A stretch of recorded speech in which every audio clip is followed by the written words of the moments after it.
Uganda's progress in tackling HIV is in grave jeopardy after the president approved tough anti-homosexuality legislation. The United Nations and the United States of America have warned an increasing number of people are being discouraged from seeking vital health services for fear of attacks and punishment. They added, President U.S.A. Museveni of Uganda has signed the Anti-Homosexuality bill into law after Parliament passed the bill. It is still among the harshest anti-LGBTQ laws in the world. Homosexual acts are already illegal in Uganda, but now anyone convicted faces life imprisonment. The legislation imposes the death penalty for so-called aggravated cases, which include having gay sex with someone below the age of 18 or where someone is infected with a lifelong illness, including HIV. In a joint statement, 3 of the world's leading health campaign groups, the United States President's Emergency Plan for AIDS Relief PEPFAR, UNAIDS, and the Global Fund, said they were deeply concerned about the harmful impact of the legislation. Uganda's progress on its HIV response is now in grave jeopardy, the statement said, in quotes. The stigma and discrimination associated with the passage of the Act has already led to reduced access to prevention as well as treatment services, the statement added. In a statement later on the 29th day of May 2023, United States President Joe Biden described the passing of the law as a tragic violation of universal human rights, urging Uganda to repeal the legislation immediately. Mr. Joe Biden also said Washington was considering, and I quote, additional steps including the implication of sanctions and restriction of entry into the United States against anyone involved in serious human rights abuses or corruption, end of quote. The legislation has also been condemned by Ugandan campaign groups, which have instituted court action to annul the legislation on the grounds that it is discriminatory and it violates the rights of LGBTQ people. A similar law was struck down by Uganda's Constitutional Court in 2014. Ugandan rights activist Claire Byarugaba says that it was a very dark and sad day for the LGBTQ community and all Ugandans, according to reports. Parliamentary Speaker Anita Annette Among welcomed President Yoweri Museveni's decision to sign the bill into law, saying it would protect the sanctity of the family. We have stood strong to defend the culture, values, and aspirations of our people, she added in a statement posted to Twitter. Ugandan lawmaker Asumani Basarirwa, the anti-homosexuality bill's sponsor, told the BBC's NewsHour program that it does not bother anybody if 2 adults are engaged in gay sex in private. And even then, the law does not look for those who are doing their things in private. But once you seek to do it in public, and then you are recruiting others to do things your way, that's where the problem is, Basarirwa Asuman is quoted as having said. The lawmaker also told reporters that the United States had cancelled a visa issued to the speaker, making her the first official to face punitive action over the new law. The United States Embassy in Uganda was yet to comment by the time this video was uploaded. The bill was passed in Parliament earlier in May with only one person opposing it. Now, here is the statement from President Joe Biden on the enactment of Uganda's Anti-Homosexuality Act.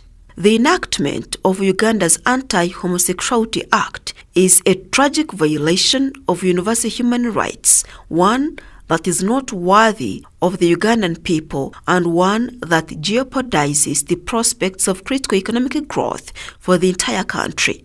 I join with people around the world, including many in Uganda, in calling for its immediate repeal.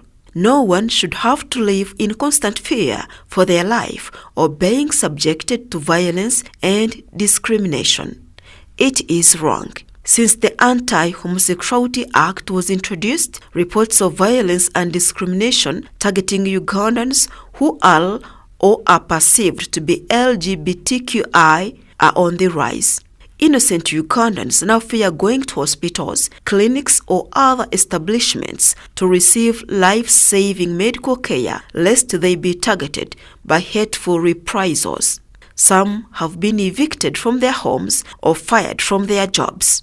And the prospect of graver threats, including lengthy prison sentences, violence, abuse, threatens any number of Ugandans who want nothing more than to live their lives in safety and freedom, the statement adds.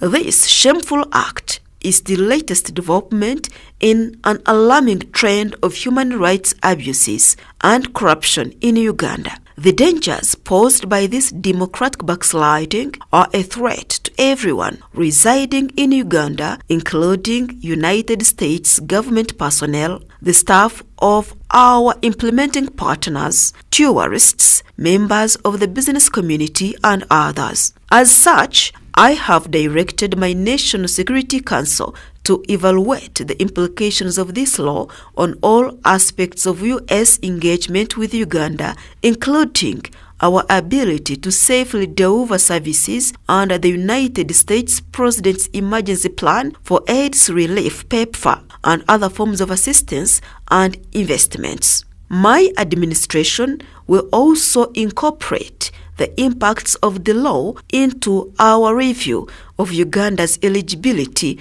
for the African Growth and Opportunity Act, AGOA, and we are considering additional steps, including the application of sanctions and restriction of entry into the United States against anyone involved in serious human rights abuses or corruption.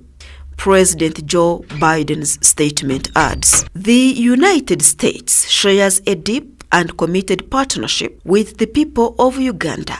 For more than 60 years, we have worked together to help millions of Ugandans live healthier, more productive lives.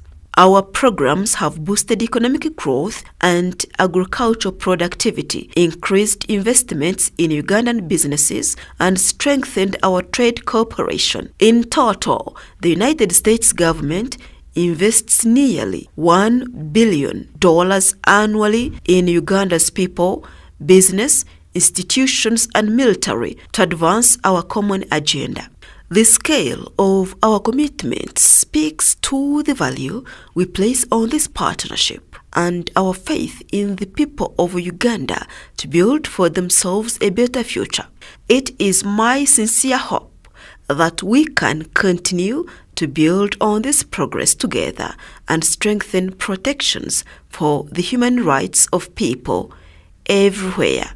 And that marks the end of the statement from President Joe Biden on the enactment of Uganda's Anti-Homosexuality Act. Now, it should be noted that the United States is a major trading partner of Uganda. The East African nation benefits from the African Growth and Opportunity Act, which gives it easier access to lucrative U.S. markets. The United States, UNAIDS, and the Global Fund have also played a major role in backing Uganda's long-standing efforts to curb HIV/AIDS. By 2021, 89% of people living with HIV in Uganda knew their status. More than 92% of them were receiving antiretroviral therapy, and 95% of those on treatment were virally suppressed, they said in their statement. Together as one, we call for the act to be reconsidered so that Uganda may continue on its path to ensure equitable access to health services and end AIDS as a public health threat by 2030. This is according to the statement by the United States government, UNAIDS, and the Global Fund. And that's it for today's video. Thank you so much for watching and for listening. Please consider subscribing to this channel if you are yet to. Remember to like, to comment, and to also share this video link. And until then, stay with us.